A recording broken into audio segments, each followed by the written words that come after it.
please.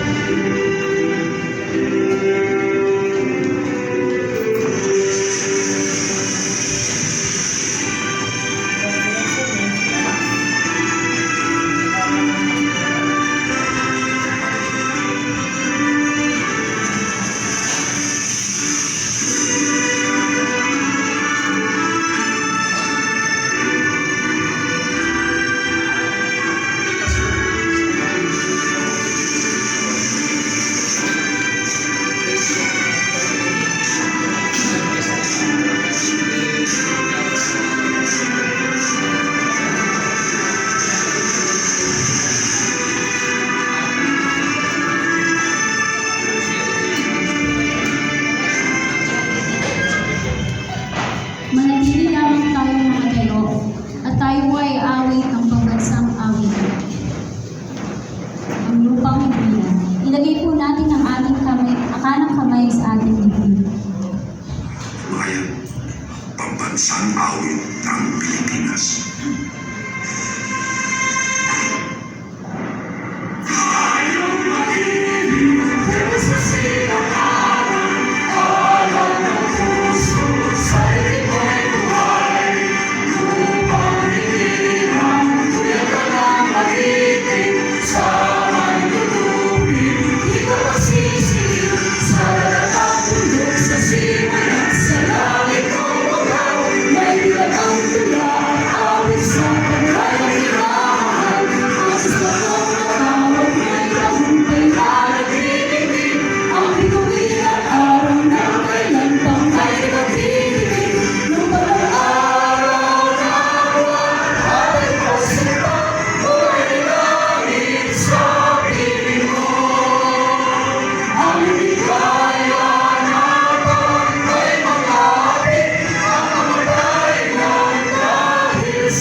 Ngayon po, tinatawagan ko po si BSP Sherwin Serrano for the invocation. Amen. Purihin ang Panginoon at salamat sa Panginoon sapagkat this is the day that the Lord has made. Ang lahat ng pagpapagal ay tinapos at talagang dumating sa ganitong. That's why we are called to be a minister of God. Kaya nga sabi, pagka ganitong tayo ay dumarating sa graduation, are you willing to die for the sake of the gospel? So, kasi hindi natatapos sa graduation. Pagkatapos nito ay, sabi nga ng salita ng Panginoon, ay handa tayo sa lahat ng magtatanong sa atin. Three things bago ko mag-pray. Ang sabi ng Panginoon, sabi ni Pablo kay Timoteo, unang-una kailangan ay maging sundalo ka. Soldier of God.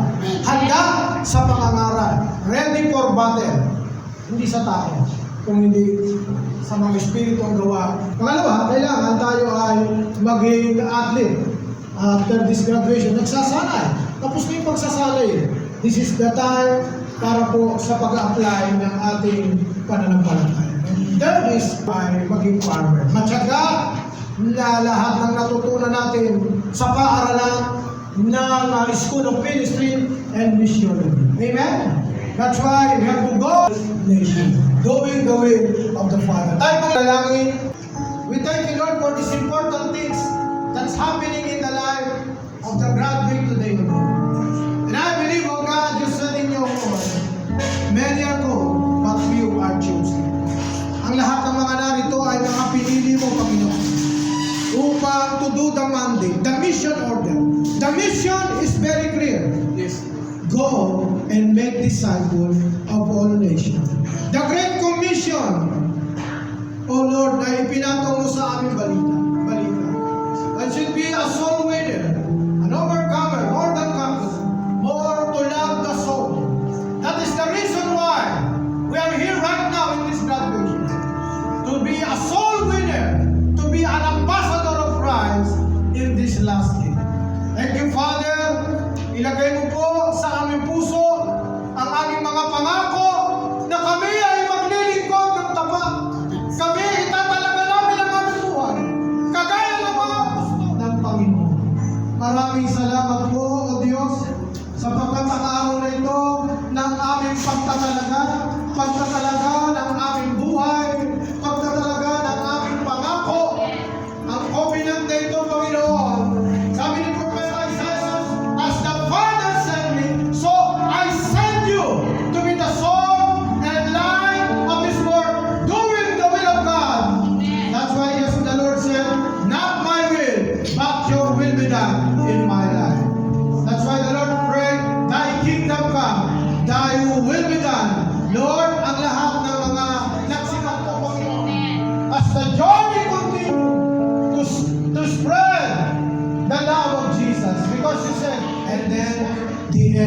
shall come. Before the end will come, there will be a massive propagation. Ikaw na tinawag ng Panginoon sa Asian School of Ministry and Mission.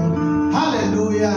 You have an obligation. Mga profesor, mga doktor na nagturo, nagbigay ng kanilang mga salita upang sila ay makarating sa ganitong system. Thank you, Lord. Bless us, O Lord. At sa pagpapatuloy ng gawain, patuloy na ikaw maitas at pamaralangin sa buhay ng bawat isa. In Jesus' mighty name we pray. In all the people of God said, Amen. Hindi lang po yung mga magagawa, kundi ang mga taong nasa likod, pwede po bang tumabi? Ulitin po natin yung my heart will be faithful, Lord. Keep on my heart. Will obey to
Christ for good works, which God prepared for us, that we should walk. Yes ba? He always have an apostle that yes to God and walk in the path. He was asked for your life. Once again, graduates, congratulations to the graduates. You continue to strive for excellence and make positive impact world. Thank you for allowing us to be part of your learning. Today's celebration, salamat.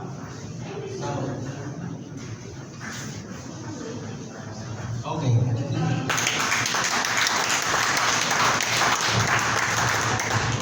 Thank you po. Thank you po. And now, for the scripture reading, may I call on Reverend Dante Pausani. Palakpakan po.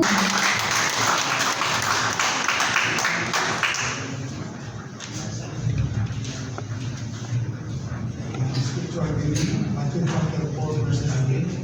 Come follow me, and I will make your answers to them. Thank you, Reverend Dante. And now may I call on Reverend Fernando Sumagaysay to introduce our guest speaker for today.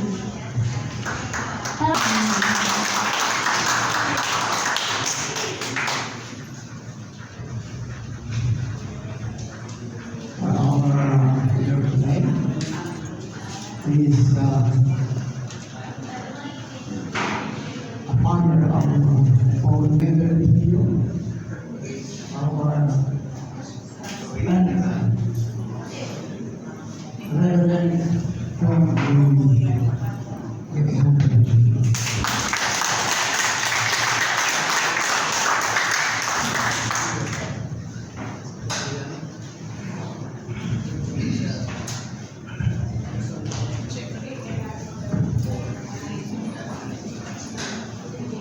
The professor, the faculty, and some of the alumni, the guests, and also 33 graduates. So congratulations for this special moment. As a senior graduation, I expected maybe the bachelor of the graduate to some of the certificate pastoral ministry or preaching training. I thought it's very young age. And after I hear, I saw, then I shifting my message. Age doesn't matter. When inviting me home, I just stay in the Philippines already. I am part of Filipino now.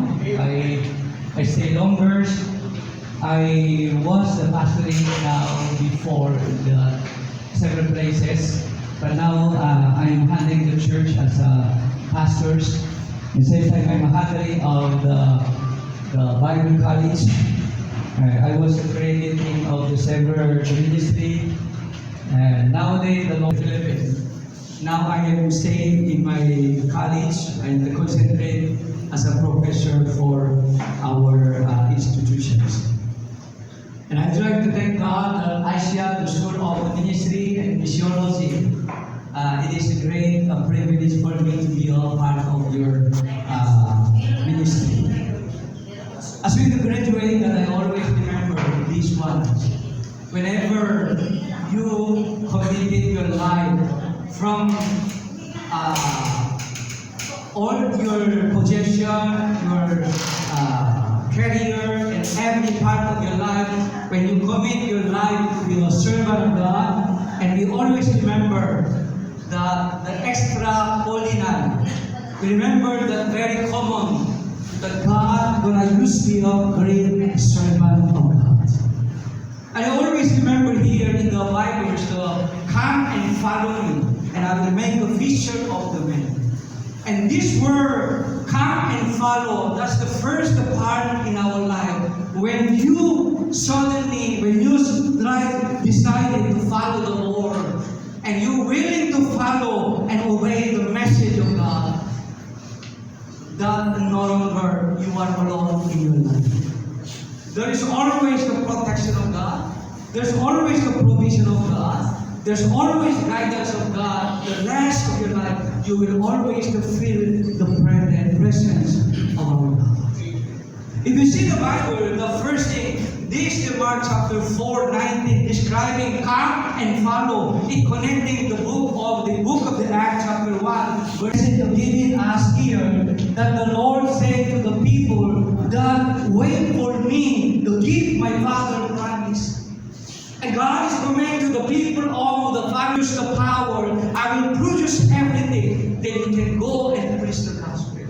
Perhaps today you will receiving a kinds of diploma of preaching, diploma of the bachelor, diploma of the pastoral ministry and doctor, whatever. When you're receiving your diploma, that you are no longer alone because God appointed you in certain ministry in your life. Amen.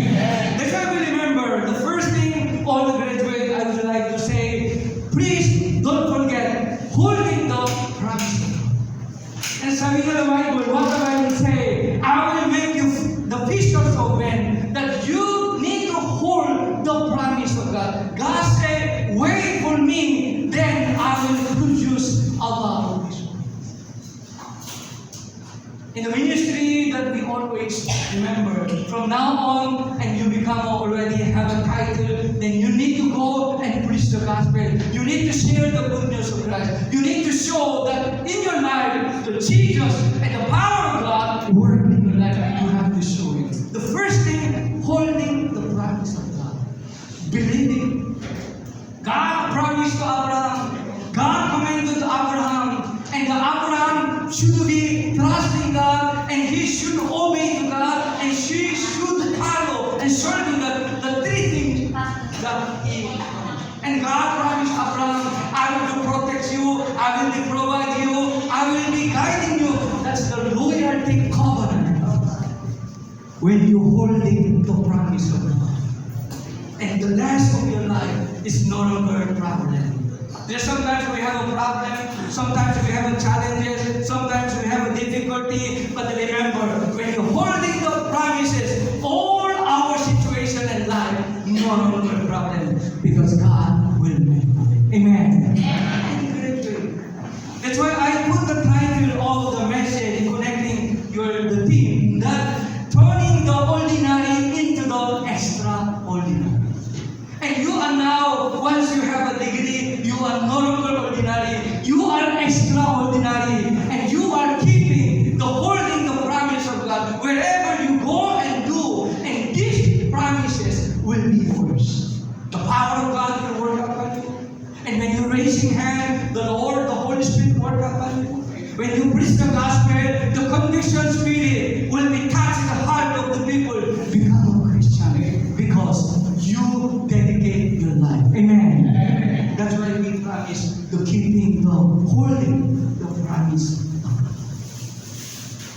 In my life of the pastoring about around 40 years, I always remember, I'm always holding the promise.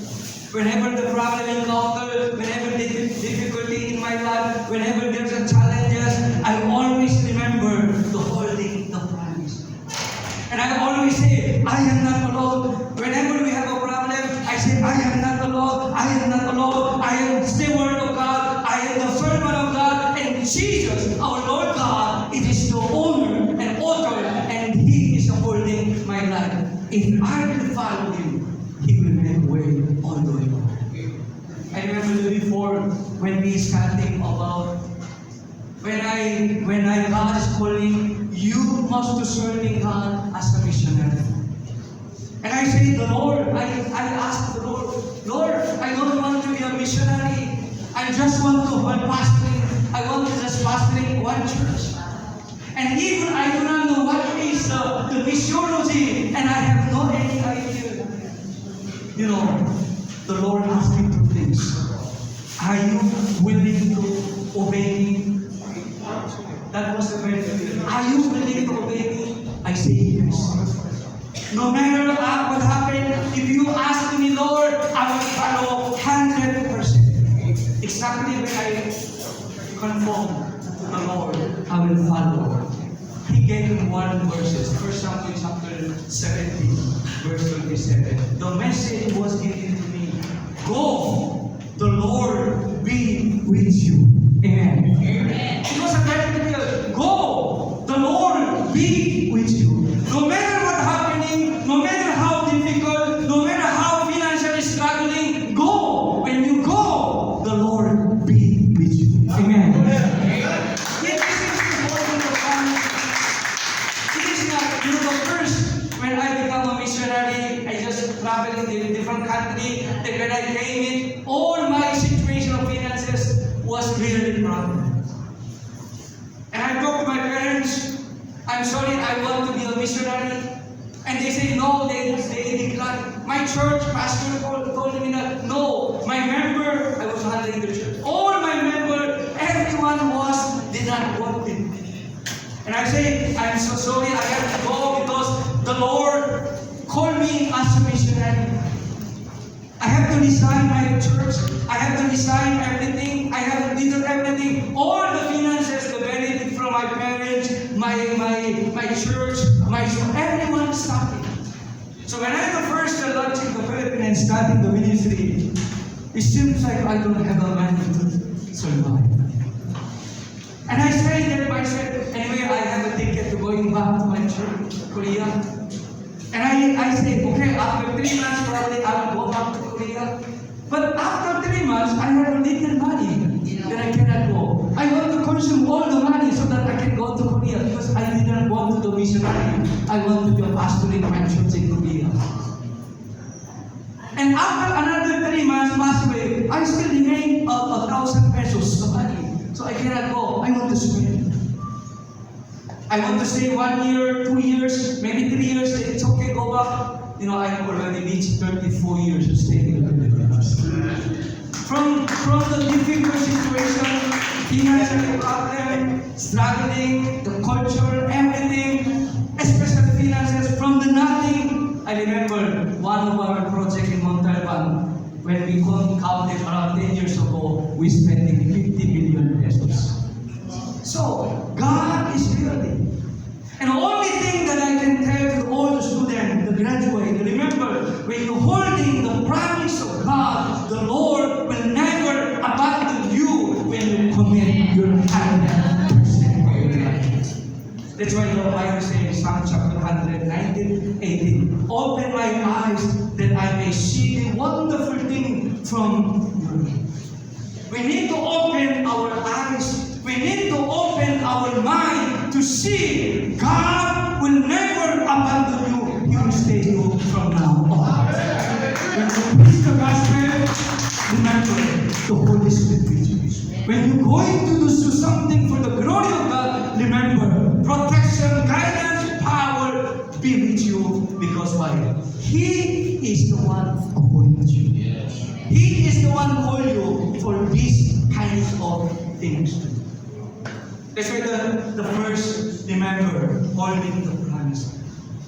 Secondly, you have to stay in the place of possibility. I want to remind you, stay in the place of the possibility. So it means that every situation you encounter, remember that you need to stay in the possibility. Remember, God will work. God is going to appoint you in the ministry. That's why Acts chapter 2, verse 1 and 2. When the day of the Pentecost has come, they were all together in one place. And even if the Jesus already left it, even if that they only stayed without the Master, they follow and obey and stay together to receiving the power of the Holy Spirit. We can remain steadfast in every possibility God gives us because we are passionate about the Spirit.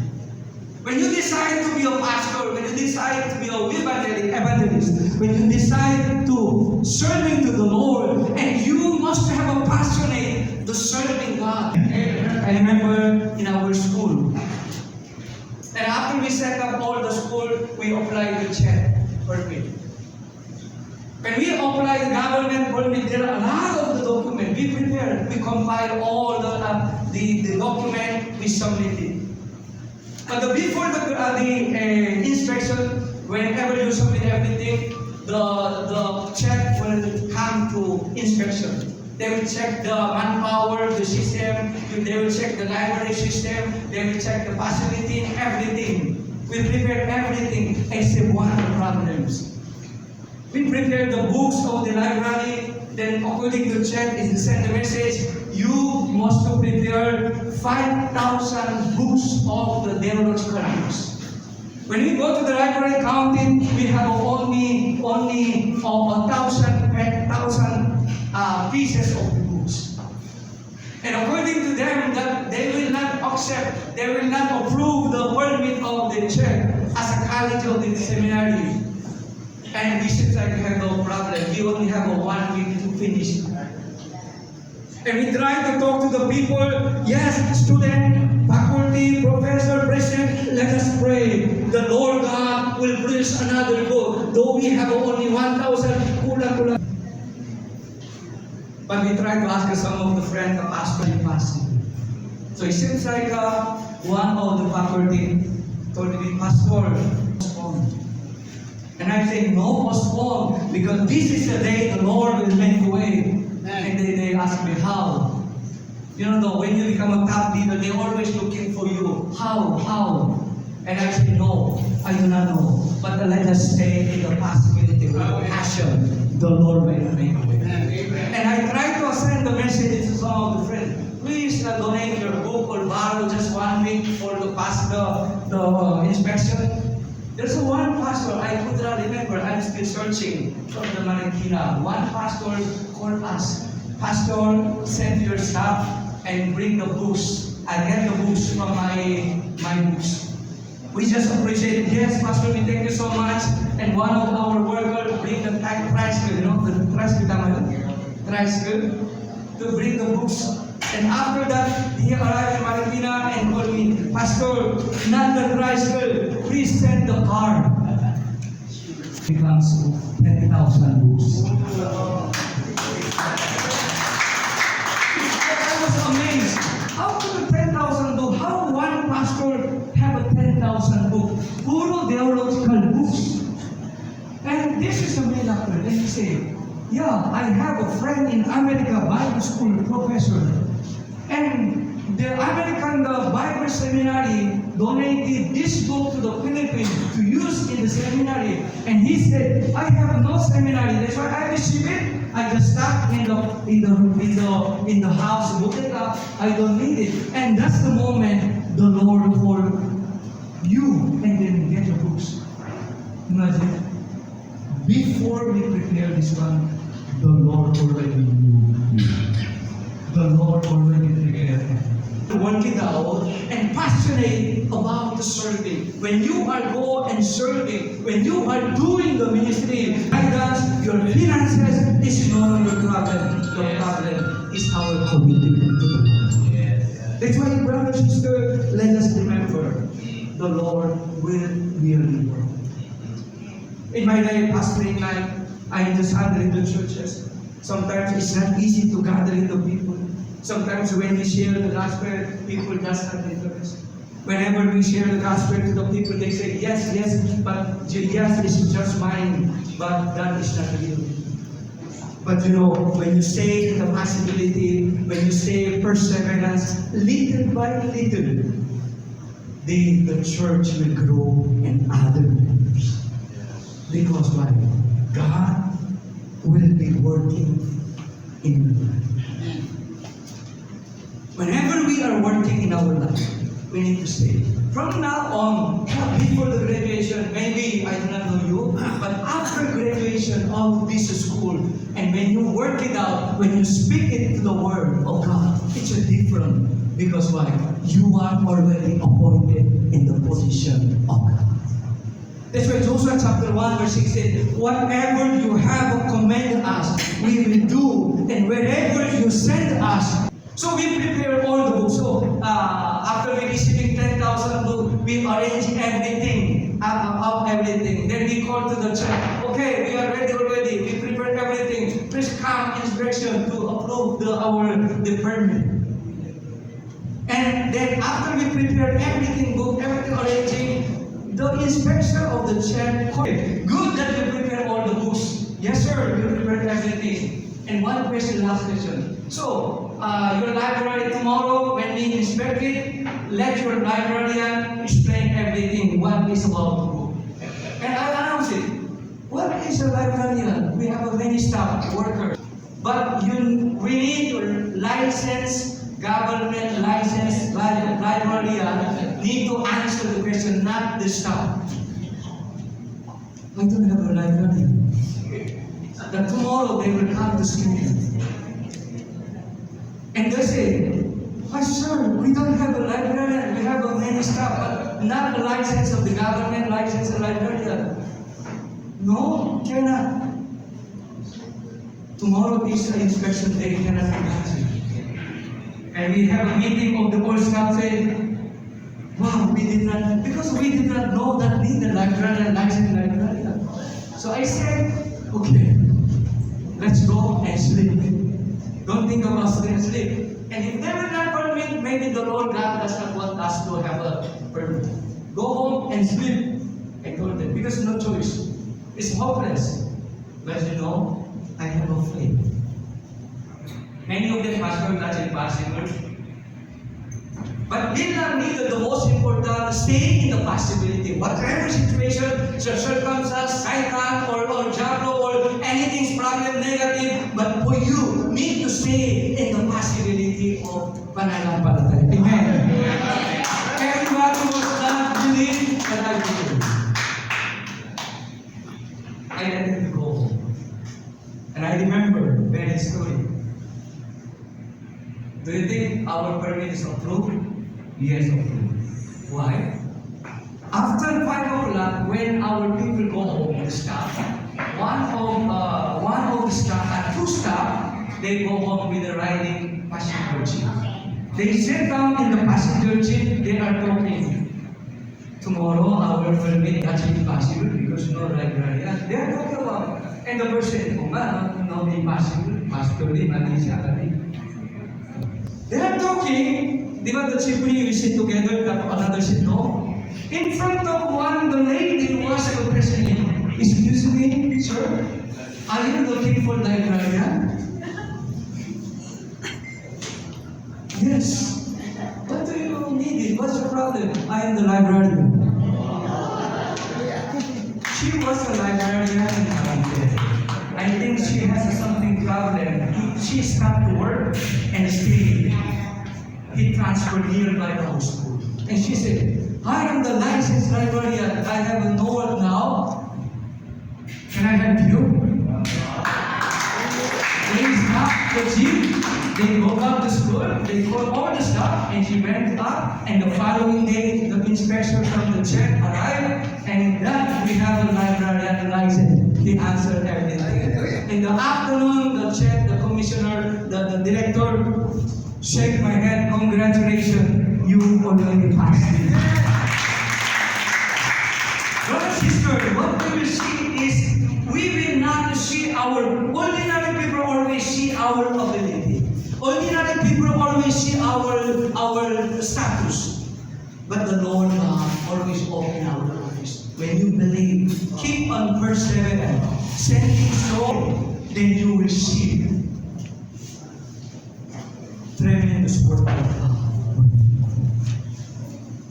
I cannot give you more of the message, but I want you to remember to remind all the brethren, please, age doesn't matter. From now on, you are the ambassador of God. His protection, His guidance, His provision, be always in your life. Amen. God bless. Go to the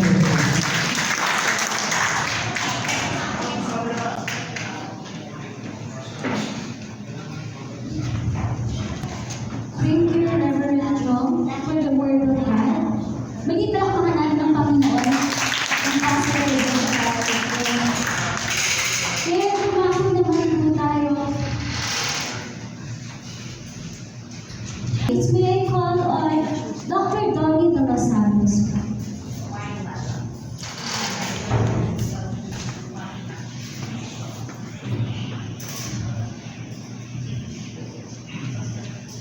afternoon to everyone. I have the honor to present to you the candidates for graduation in Asia School of Ministry and Missiology for the school year 2025. They are composed of 10 candidates from the special class preaching clinic. May I ask those students to stand up, please? Preaching clinic. And remain standing.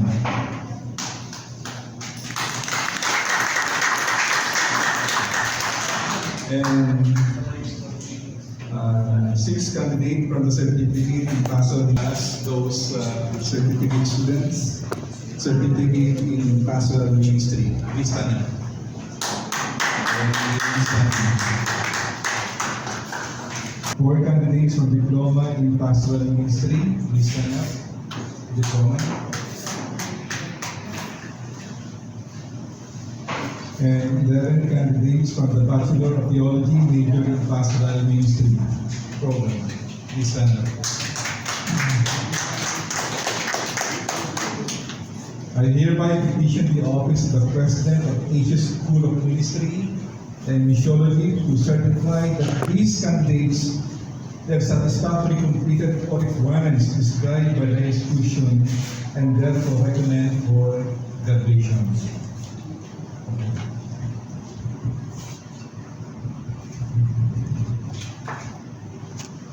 I now accept your graduation.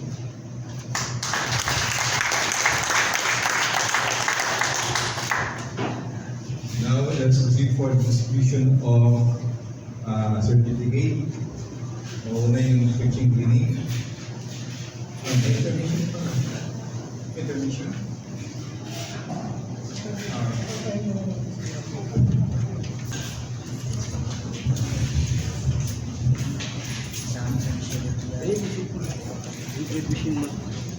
Now, we proceed for the distribution of certificate, diploma, and appreciation. May I call on our guest speaker, Board of Trustees, and partners.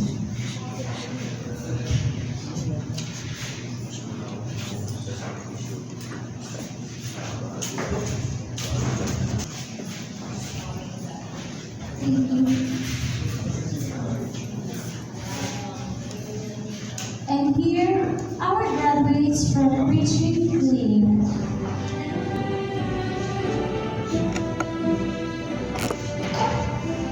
And here, our graduates from Preaching Clinic, and we start from the latest.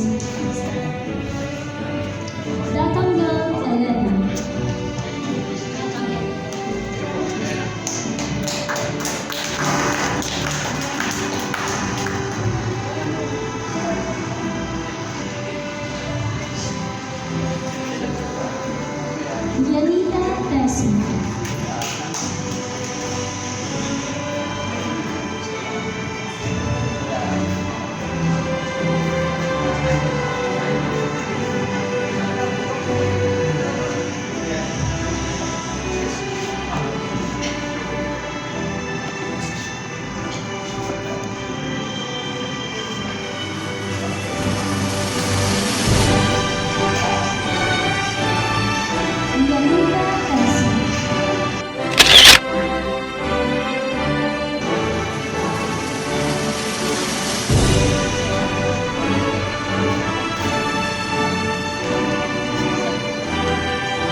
Belima Eliasa Joy.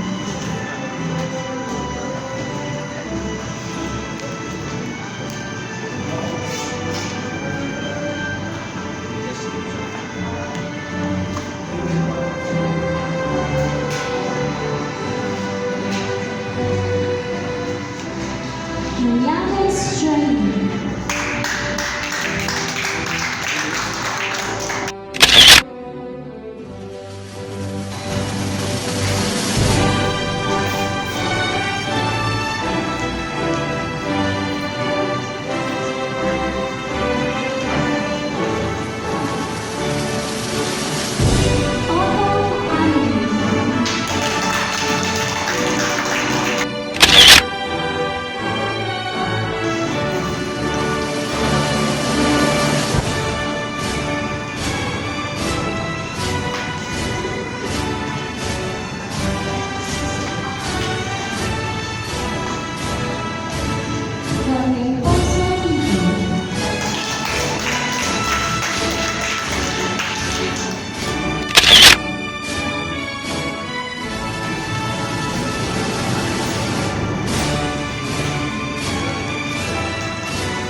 Simon, kami tayo bibigyan ng college, bigyan po ng position na sa school, Asian School of Ministry and Missionary. This certificate of position is available to one more part, faithful partners, Reverend Fernando Sumesa.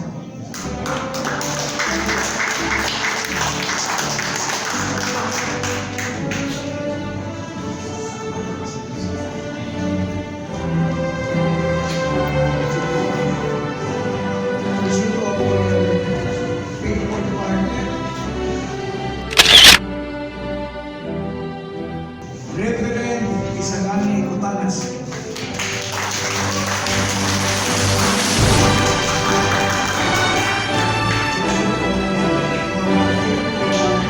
Reverend Boris John Fabros.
Dr. Enrico de la Cruz,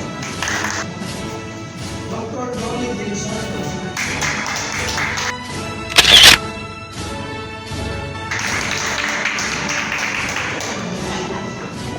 at syempre po sa ating guest speaker and speaker ng hapon, Reverend John Wooley.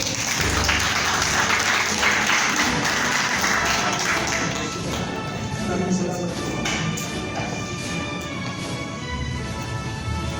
Once again, congratulations graduates and sa lahat po na nag-receive ng appreciation natin.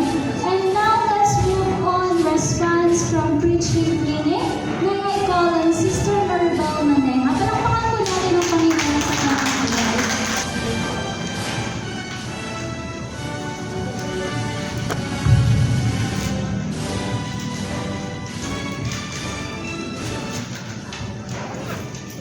To our school president, Dr. Edgardo Bahon, sir,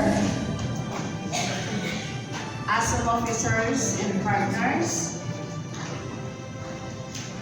guest speaker, Reverend John Wooley, fellow graduates, brethren, may God's love and peace be with us today. Nasa isang makasaysayang okasyon tayo ngayon. Sa ating pagkatapos sa Preaching Clinic, tayo ay nag-aral, nagbahagi, at nagtulungan upang lumalim pa ang ating pag-unawa sa salita ng Diyos. We would like to take this opportunity to thank God in the life of our ever-energetic mentor, our beloved Dr. Edgardo Bahon.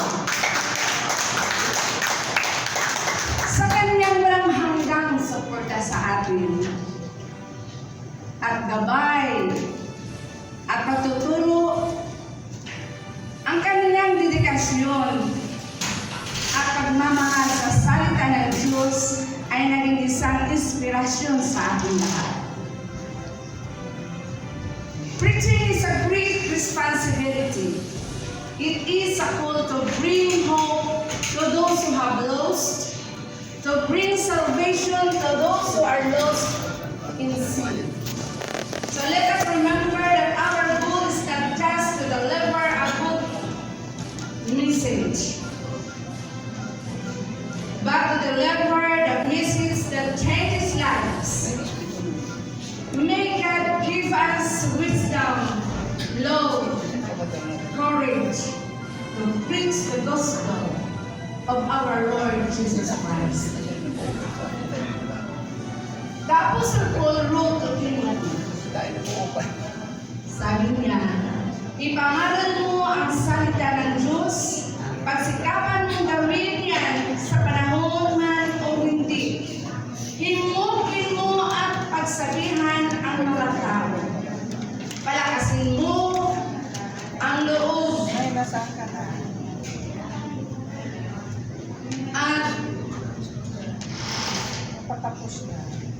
sa pamamagitan ng pinahon ka sa lahat ng oras, magtiis ka sa panahon ng kahirapan. Gampanan mo ang tungkulin ng isang mga ngaral at magandang balita at tuparin mo ang lubos ang iyong paglilingkod.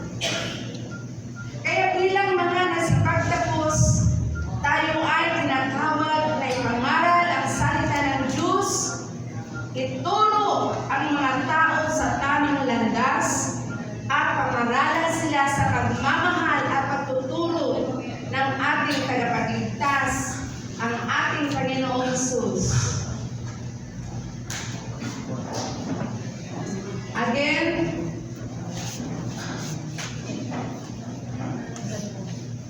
kaya naman sa pagkatapos na ito, manatili tayong matatag sa ating pananampalataya, tiwala sa Diyos at anuman ang hamon natin at tayo ay tutulungan. So let us be faithful to preach the word, to teach, to rebuke, and to encourage. May God bless us and use us to bring glory to His name.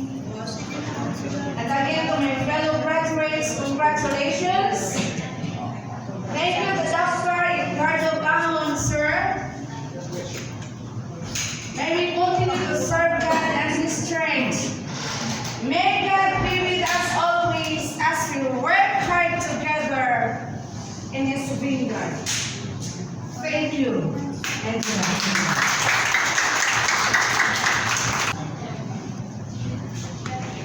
And now let's move on response from Certificate in Pastoral Ministry. May I call on Brother Arnold Otten.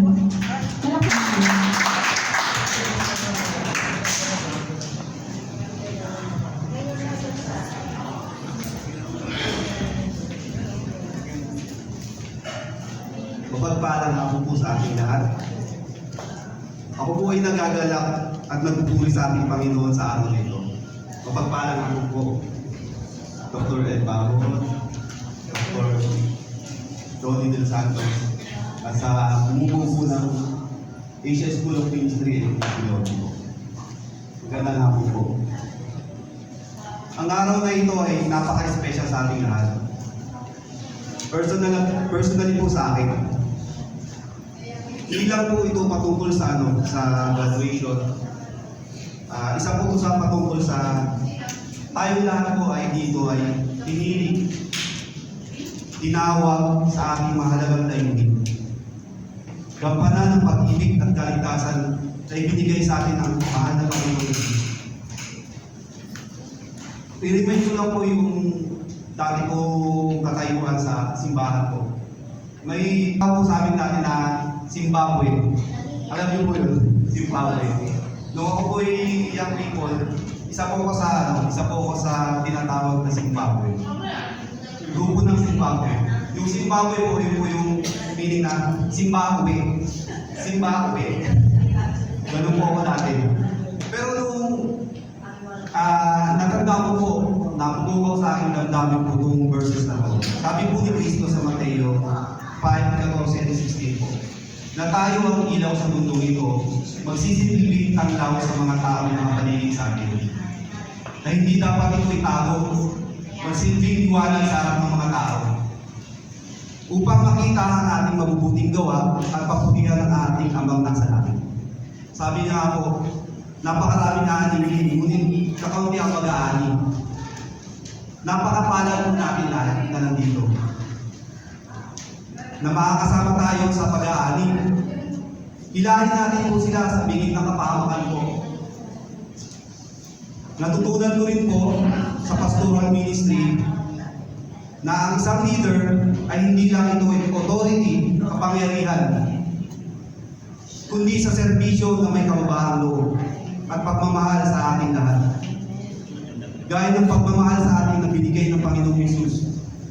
Itong ministeryo na ito ay nangangailangan ng oras po, sakripisyo, at mataas na pagtawag sa ating mahal na Panginoon. Sa maraming panahon na ginugol namin ng oras sa pag-aaral, lumalim din po at tumatag ang pagkakilala namin sa ating mahal na Panginoon. Kahit puyat, pagod, alam ko, sa aking pamilya, sa mga pastors po, Pastor Gani po, Tatanas, and then Pastora Donabel po. Kami sa pamunuan ng school na ito, Dr. Ed Barron and Dr. Ronnie Del Santos po. At sa iba pa po bumubuo ng Asian School of Ministry and Theology po. At kay guest speaker na Reverend John Bonnie, thank you po. At maging sa lahat ng kabahagi ng programa ito, graduates, sabi po nga ni Pablo sa Filipos 1:16, natitiyak ko ang mabubuting gawa na pinasimulan sa inyo ng Diyos ay kanyang lulubusin hanggang sa araw ng pagbabalik ni Jesucristo para sa ating punado. Muli po, pinagpalang hapon po sa ating lahat. Sa Diyos po ang mataas na papuri. Maraming salamat po, Brother Arnold. Ngayon naman po, response from Diploma and Pastoral Ministry, may I call on Brother Herbert Abordo. Palakpakan po natin ang Panginoon sa Panginoon.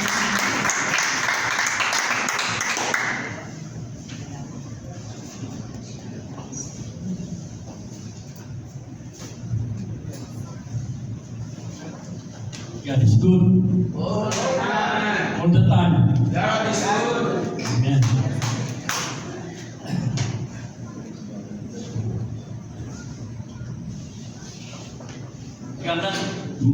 Magandang hapon po sa inyong lahat.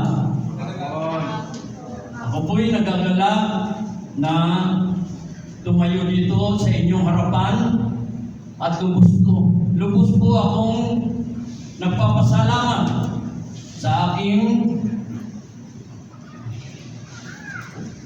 aking mahal na Panginoon. Pangalawa po kay Bishop Edgar Paon dahil at sa mga kapastoran at sa mga kapaggagawa ko sa Panginoon. Hallelujah. At dahil sa kabutihan ng Diyos sa akin, si Bishop po Edgar Paon ay ginamit ng Diyos para sa akin para madagdagan ang aking kaalaman. Tunay nga po na napakabuti ng Diyos at sa tulong ng Panginoon ako'y natuto at gusto ko pong at ako po'y nakatapos sa pag-aaral dahil po kayo.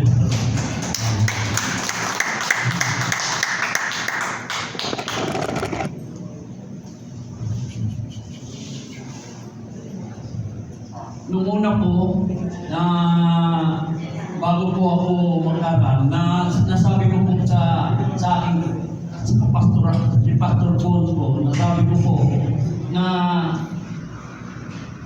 nung malaman ko na mag-aaral sila, sabi ko, Pastor, pwede po ba ako makapagsama ako sa Pastor sa inyo mag-aaral?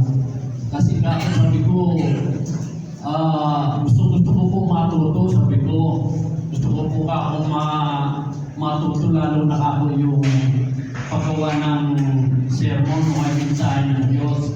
Ngayon, sabi naman sa akin yung Pastor Bones, opo, pwede naman. Kaya napilitan po ako na mag-aral. Ngayon, sa aking pag-aral, sabi ko nga sa sarili ko, kung hindi ako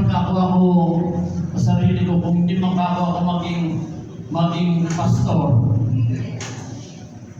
ang malaga ko matuto ako ng paggawa ng sermon.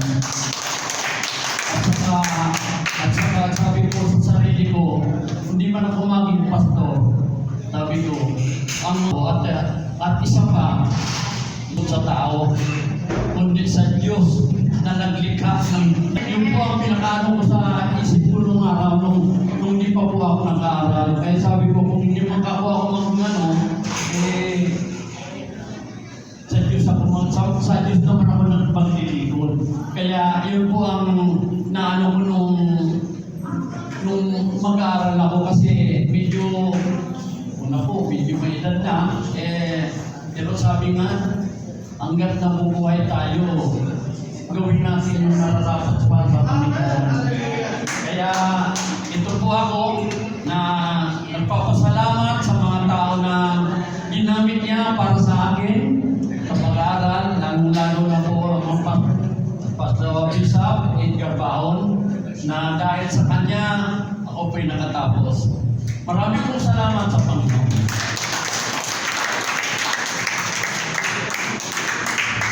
Salamat po, Brother Herben. Ngayon naman po, tinatawagan ko po si Reverend Cons Char Cabros para po sa response from Bachelor of Theology.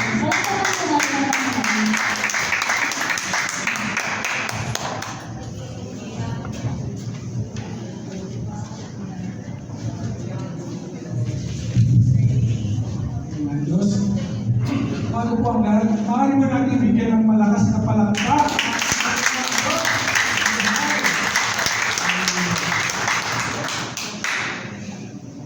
Kukunin ko po ang pagkakataon na ito para pasalamatan ang lahat po ng bumubuo ng ating paaralan sa tinatawag na Asia School of Ministry and Missiology, ASOM.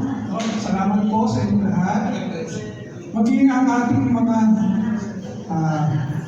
kagalang-galang na lingkod ng Diyos na narito po sa ating harapan sa mga sandali ito. Ang ating pong mga kasama ng graduate at yung mga bisita po natin dito sa ito. Sa karangalan po, mga kaibigan, mga kapatid, na maging bahagi ng seremony na ito. Makailang beses ko na rin po itong nabasa. Ang sabi po, to know your purpose is to know your Creator. To know your purpose is to know your Creator. Mga kapatid, alam niyo po, ever since na pumasok po ako sa Bible School sa ASO, my life is never the same again. Sa madaling salita po, maging magulo na po.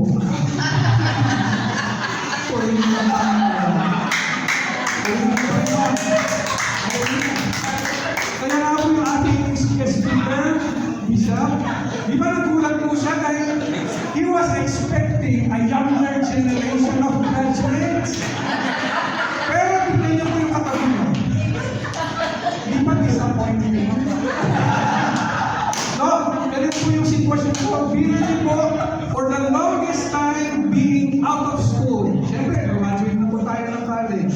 So, biyaya ng Panginoon. For the longest time, we are out of school. Tapos ito, bigla po tayo papasok sa isang school. Sino po kaya ang hindi magugulang po? Pero alam niyo po, sa biyaya at kabutihan na ating Panginoon, challenging man ito po. Alam niyo po, sa sobrang challenging, pati po yung pangalan ng school natin, hindi ko maala-alala. Basta sabi ko, aso, yun eh, aso. Challenging sa mind ng aking edad. Pero alam niyo po, every time na pumapasok po kami sa school, no, marami po akong natutunan mga bago. Ano po? Dati, anong pakialam po kayo po? Sino yung, yun po, yun pa yun, yung mga history. Ano po, pag pinag-usapan po yung history, hindi po sa akin. Marami po akong natutunan bago, and that's learning. Learning.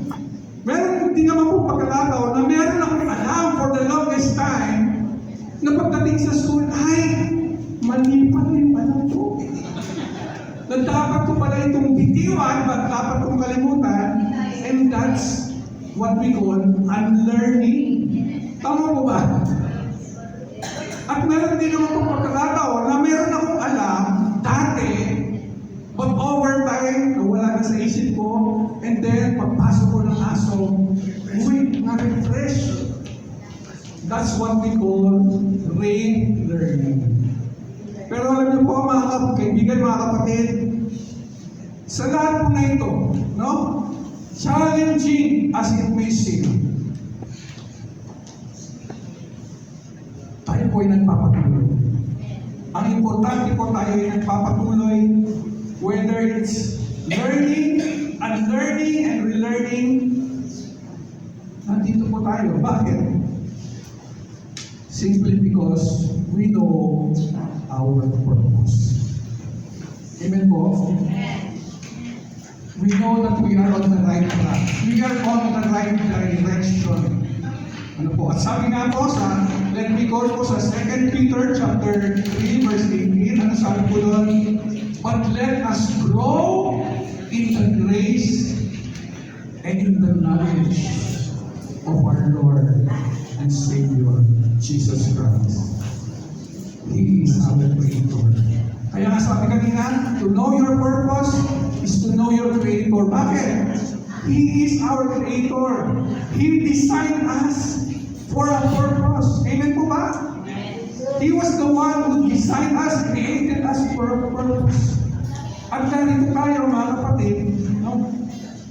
Sa lahat ng tao dito, no, hindi naman po yung mga co-graduates ko, kino-congratulate ko. I know every one of us in this room, I congratulate you because I know we know our purpose in our life. And that is to know our Lord and to share the good news of salvation to everyone.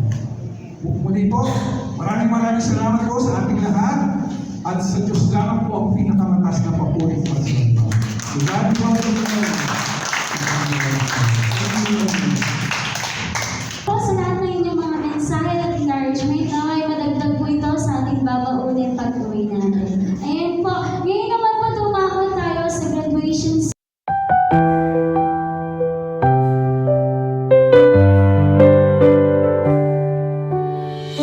We've come so far, now the day is here. Memories made and the world so clear. Through the highs and lows, we found our way. Now we're standing at the edge of a brand new